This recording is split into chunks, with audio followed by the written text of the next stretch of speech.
I'm great at speeches. I'm the best at speeches. The best there ever was. My speech tomorrow, it's gonna be amazing. I'm gonna get rid of all the immigrants. What do I have? The construction of the wall is underway. It's being funded. Hiring a new chief of staff. Duke David. CNN is fake news. Looks good to me. I'm gonna watch some Fox News and relax. Got a big day tomorrow. Ooh. Who are you? Trump, I am Obama. No, you can't be. I swear my hitman pulled through. What's it like being a ghost? Well, now that I've come to terms with it, it's actually pretty, you know what? It doesn't matter. I'm here to talk about your speech tomorrow. You have to change it. You can't go around deporting people just because they're Mexican. Donald, what you do has consequences. And if you go through with this, then things will continue to get worse. Nah, you're not even Donald, a real citizen please, of the United States. I don't have to listen to you. I didn't tell you how to run your country. I've warned you, Donald. Oh, that mother doesn't even know what's about to happen to him.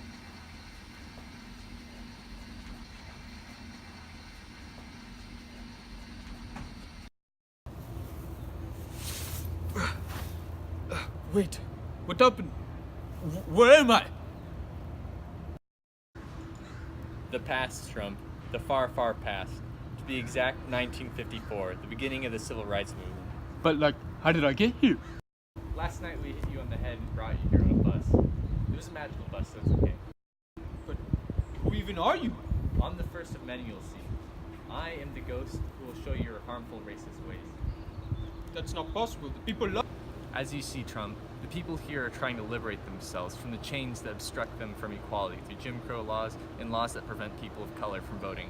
During this time, black people were fighting for equality. They wished to obtain true equality where they would not be separated in schools or in public. They protested to the government in multiple ways, through civil disobedience, like Martin Luther King, or violence, like Malcolm X. This time would also mark the end of white domination over the voting polls because of the Voting Rights Act in 1965, which would pass a few years later because of this movement. However, the Voting Rights Law of 1965 would not protect people from the power of whites. Why does this even matter? I wasn't even alive during this time. Because I wish to show you the struggles people went through for equality, an ideology you do not share with these people because of your own privileges. Someone who fought for equality during this time was Holt, a person I intend for you to see, as I believe he will help you change your ways. Please, enter this bus. Oh, you think I'm getting in that piece of shit? There's no way. You thought I was asking? Well played.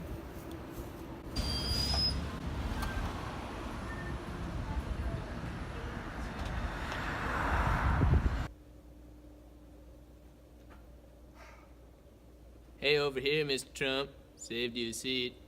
I'm the ghost of this time. I became one by getting bullied in the 3rd grade for being different from everyone else. I never liked to do things the normal way, and I didn't like playing any of the games that kids found were fun.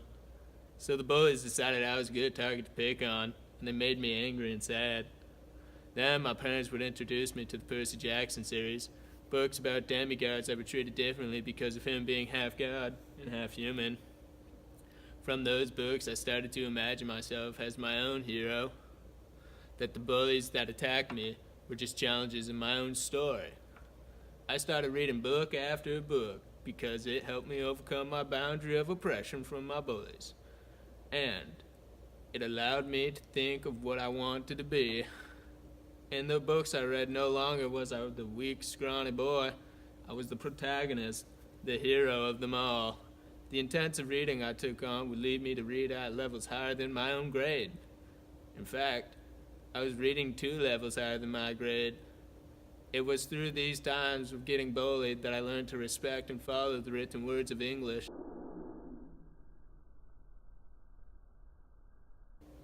See? This is why only Russia likes you, Trump.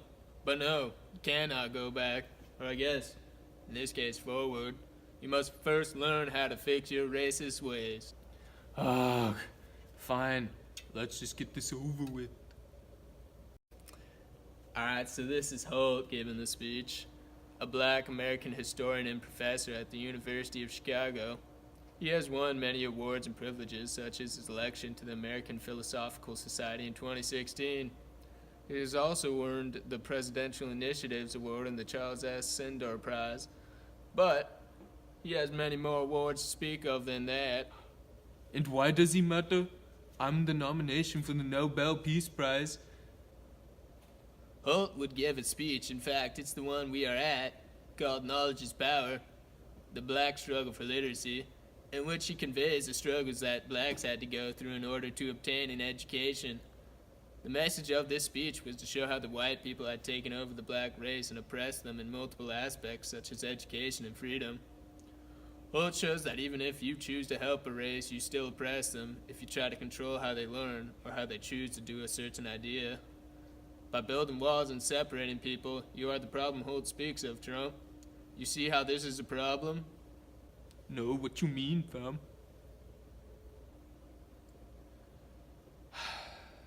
Alright, I guess we'll just show you someone who can.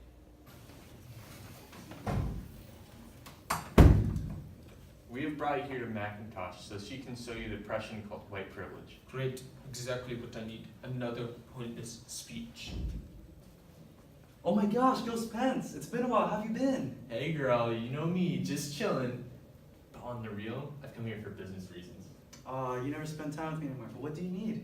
Well, you see, this man-spreading white person is racist, and I'm hoping you would come to help me with that. Of course, babe, anything for you. Hi, I'm Peggy McIntosh. Trump. You may know me from my SEED organization, and you may also know me because I'm an American feminist.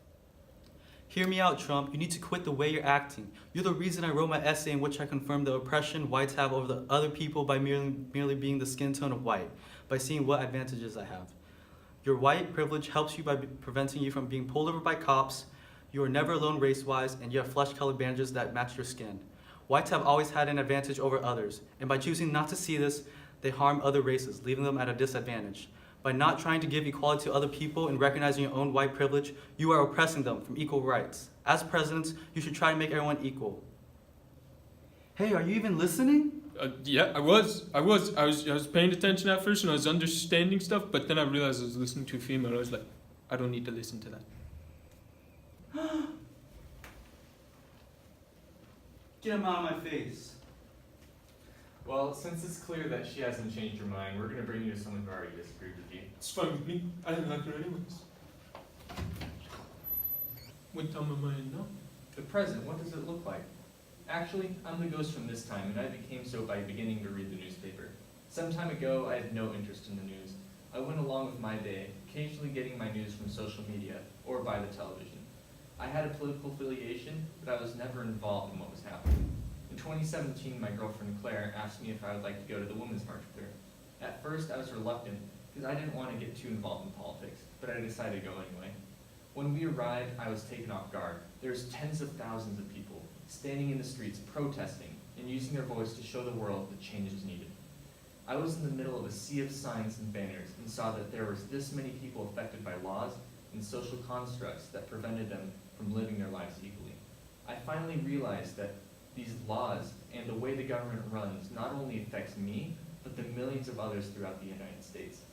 At this point, I started to read the newspaper and began to inform myself in order to ensure that others were treated equally and had the same equal lives as others. Actually, take a look at this. Hey, it's the thingy I used to post my tweets. The people love them. Actually, no they don't. They actually don't even like you. Here, let me show you what they think about you. That's impossible. The people love me. Not quite. Look, this is what Ta-Nehisi Coates writes about you. Coates is an African-American journalist for The Atlantic who writes about social issues, commonly involving the struggles of African Americans. Coates wrote this article in response to your election. Why? Well, Coates believes that your election signified the country wanting to have whites to oppress people again in office. He believes that the only reason you got into office was because of your skin color. No, that's impossible. This is just a fake news. I've seen it all before. Do you want me to show you what they actually think of you? Of course. Here. The people love me. Let's go. Oh, so I finally get to use myself now. Sorry, I'm not even. That's just my laugh. Well, the last guy told me you were gonna be showing me people that love me. Do you want to know how I became a ghost, Trump? Oh, not this again. Well, too bad. I'm gonna tell you anyways. Please no. So, I became a ghost because all my life I was led to believe that the U.S. was supposed to be the police of the world, the good guys in essence. Everyone was supposed to be equal to one another, and the U.S. was supposed to intervene on an international level to aid other countries, or so I thought. The idea was ingrained through my head, through history books, from elementary, middle, and high school. I read through these history books and felt really proud to be American because of this. However, most of that changed as soon as I got to college, because I took a sociology class having to do with racism, in which I had to read and write about some of the most cruel things the U.S. has done on an international level. One significant event was the displacement of the Chagosian people. In short, the U.S. indirectly, and with aid of the UK, forcibly removed the people from their island to simply place a military base there. Sadly, these people never got to return to their home. From this, I realized that everything I was taught about the U.S., whether it be equality for everyone or being the good guys, was just a lie. This has led me to now clearly see that there's this hidden oppression within the U.S., whether it be higher pay based on gender or even being treated better because of skin color. Yeah. Now, time for the real talk. But first, let me show you a clip of this terrified little kid.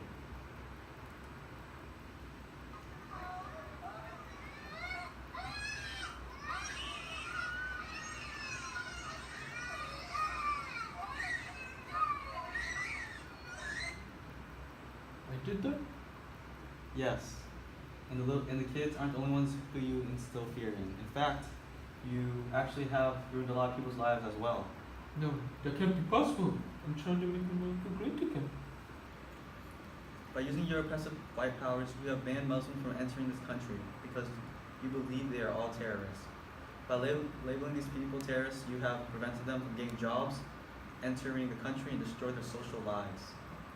Your oppression towards the people has caused this country damage and has turned against the ideals of the nation. In addition, by wanting to build your wall, you prevent people from getting equal rights that also goes against the ideals of this so-called free nation. Well, I guess I have negatively infected people. Yeah, you have, but it's not too late to change. Can I make amends? Well, let us show you what will happen if you don't. Go. Wow, what happened to you? This is the future. This is what will happen if you continue to give your speech and continue your racist, destructive path. It looks terrible. What have I done? People are being discriminated against. They're being taken advantage of. All the immigrants are gone. I love it. I have control. I got rid of all of them. Yes! Excuse me, I need to use the restroom real quick. Alright, I'll let you join me really quick.